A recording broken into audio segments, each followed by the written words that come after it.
small amount in small intestine. देखो बेटा, खाना स्मॉल इंटेस्टाइन में धीरे धीरे जाता है, एकदम से सारा खाना नहीं जाता है. अच्छा बेटू, अब खाना कहाँ जाएगा? Now the food enters into first part of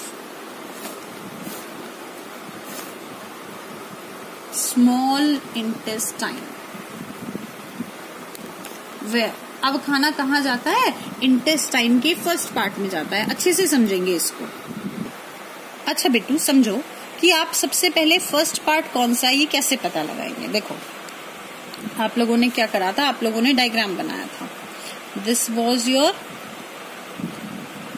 J shaped stomach. ऐसे आपने एक स्टमक बनाया था, बीच में एक छोटा सा सी बनाया था, फिर आपने इसको यहाँ से और यहाँ से ऐसे जोड़ दिया था. अच्छा बेटू, फिर आपको मैंने क्या कहा था? आपको मैंने कहा था एक ऐसे बनाओ, एक ऐसे बनाओ. यहाँ पे आपने क्या करा था? पेनक्रियाज बनाया था.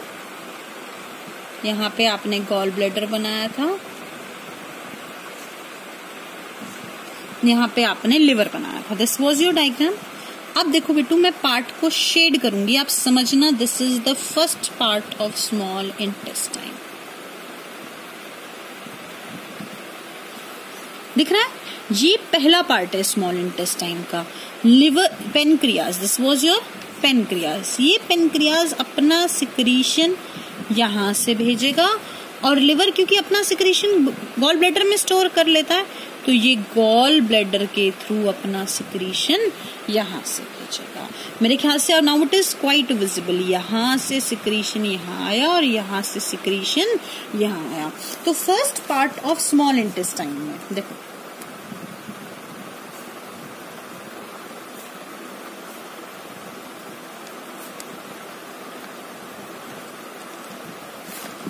दो चीजें काम करेंगी. पहला क्या आएगा?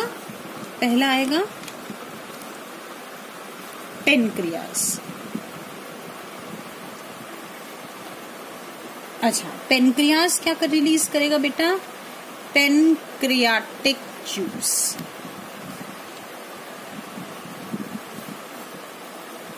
ठीक है. इस पेनक्रियाटिक जूस में क्या होंगे बेटू? पेनक्रियाटिक एंजाइम्स, जो कि दो एंजाइम्स रिलीज होंगे. पहला नाम होगा ट्रिप्सिन और दूसरा नाम होगा लाइपेज. अच्छा बेटू, अब मेरी बात ध्यान से समझो.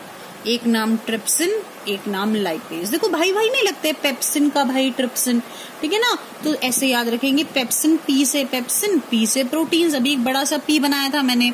तो बेटू, पेप्सिन क्या डाइजेस्ट करता था? प्रोटीन्स. वैसे ही ट्रिप्सिन भी क्या डाइजेस्ट करेगा बेटू? Proteins. It will digest proteins. और लाइपेज क्या डाइजेस्ट करेगा बेटा? It will digest fats. ये किसको डाइजेस्ट करता है बेटू? फैट्स को डाइजेस्ट करता है. अच्छा जी, अब इधर देखेंगे. और सेकंड पार्ट में क्या रिलीज हुई? सेकंड चीज क्या रिलीज हुई यहाँ पे? लिवर से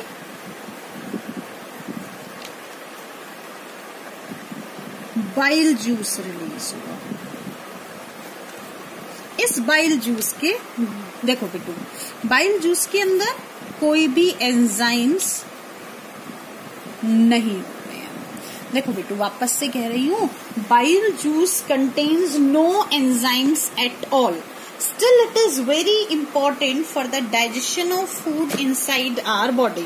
हमारी बॉडी में डाइजेशन के लिए बाइल जूस बहुत बहुत ज्यादा इम्पोर्टेंट होता है. क्यों इम्पोर्टेंट होता है? पहली चीज, it is basic in nature. इसका नेचर कैसा होता है बेटा? बेसिक होता है. अगर कोई आपसे पूछे ना कि बेसिक नेचर होने का क्या फायदा होता है, तो आप पहली बात बताना, इट न्यूट्रलाइज एसिडिटी। ये क्या न्यूट्रलाइज कर देता है बिट्टू? एसिडिटी को। देखो अभी हमने ऊपर डायग्राम में देखा खाना स्टमक से आ रहा है, अब स्टमक में HCl रिलीज हुआ था तो HCl की वजह से खाना एसिडिक था, पर जब खाना यहाँ आएगा तो यहाँ से बाइल जूस आएगा और जो उस एसिडिटी को क्या कर देगा? न्यूट्रलाइज, क्योंकि acid plus base neutralisation reaction होती है। दूसरी बात, it creates basic conditions for working of pancreatic enzymes। देखो बेटा यहाँ से पेनक्रियास के एंजाइम्स रिलीज हुए थे, अभी हमने देखे थे ट्रिप्सिन और लाइपेज। ये कौन सी कंडीशन में काम करते हैं? बेसिक कंडीशन में। तो ये जो बेसिक है बाइल जूस, बी से बाइल, बी से बेसिक कंडीशंस, तो भैया ये बेसिक कंडीशन की वजह से ये पेनक्रियाटिक एंजाइम्स काम कर पाएंगे। दूसरा काम ये क्या करता है बिट्टू? दूसरा काम करता है ये emulsification of fat.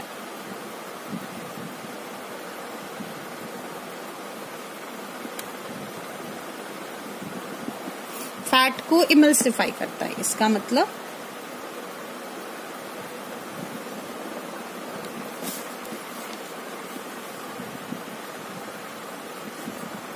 Conversion of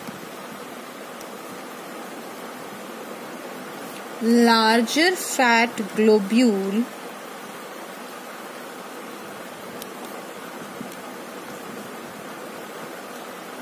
into smaller fat globule।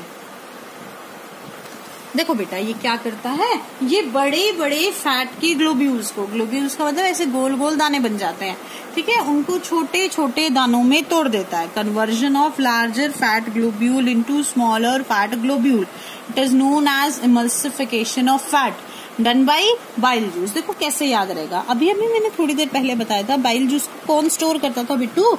Gall bladder store करता था। तो ना इसको गॉल ब्लैडर का किसी का ऑपरेशन हुआ हो आप लोगों के नोन में, रेवाड़ी साइड, तो बिट्टू बहुत सारे लोगों को पथरी की प्रॉब्लम होती है, और पथरी मतलब कि स्टोन्स यूजुअली किडनी में भी होता है और कभी कभी गॉल ब्लैडर में होते हैं। हिंदी या लोकल लैंग्वेज में इसको पित्त की थैली कहते हैं।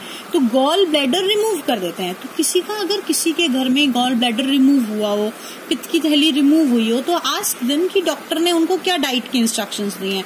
तो डॉक्टर उनको कहते हैं कि आप बहुत ज्यादा तेल का खाना नहीं खाएंगे। वो तेल का खाना क्यों नहीं खाएंगे बिट्टू? क्योंकि उनके पास गॉल ब्लैडर तो नहीं है। जब गॉल ब्लैडर नहीं है तो बाइल रिलीज तो हो रहा है पर कम हो रहा है क्योंकि स्टोर नहीं हो रहा। तो बिट्टू इमल्सिफिकेशन ऑफ फैट होगा तो सही, पर क्या होगा? कम होगा। अच्छा बेटा अब खाना कहाँ जाएगा? नाउ